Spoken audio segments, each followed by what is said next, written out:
श्री कृष्णा, राधे राधे। आज हम सब महंगाई पर एक कजरी लेकर आए हैं। कजरी कैसा लगा कमेंट में ज़रूर बताइएगा। और एक पति अपने पत्नी को कैसे समझाते हैं, सुनकर फुलवाच करके फिर कमेंट में बताइएगा। राजा हरियर साड़ी के प्रचार बा, पहिर के विचार बाना। राजा हरियर साड़ी के प्रचार बा, पहिर के विचार बाना।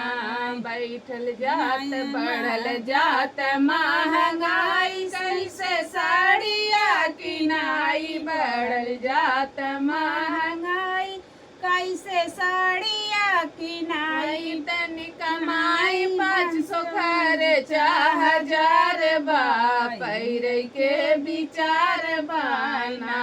तनी कमाई 500 खर्चा 1000 बा, पहिर के विचार बाना।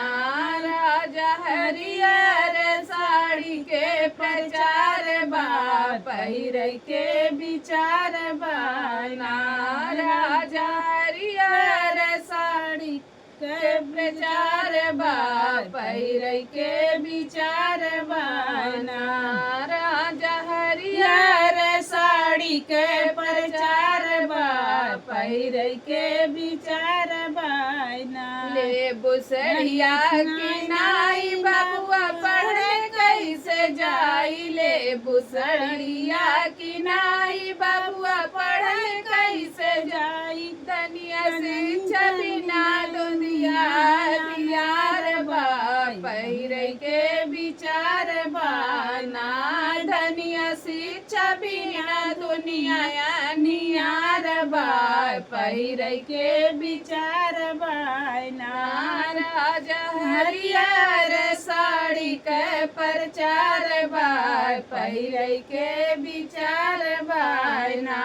राजा हरियर साड़ी के प्रचार बा, पहिर के विचार बाना। दाल भइल 200, चावल भइल 85। दाल भइल 200, चावल भइल 50 पे तानी सब्जियाँ 4 बा, पहिर के विचार बाना। वो पर चाहतानी सब्जियाँ 4 बा, पहिर के विचार बाना। राजा हरियर साड़ी के प्रचार बा, पहिर के विचार बाना। राजा हरियर साड़ी के प्रचार बा, पहिर के विचार बाना।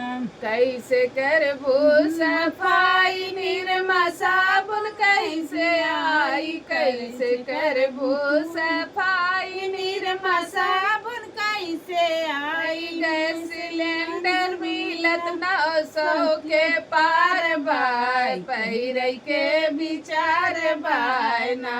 गैस सिलेंडर मिलत 900 के पार बा, पहिर के विचार बाना।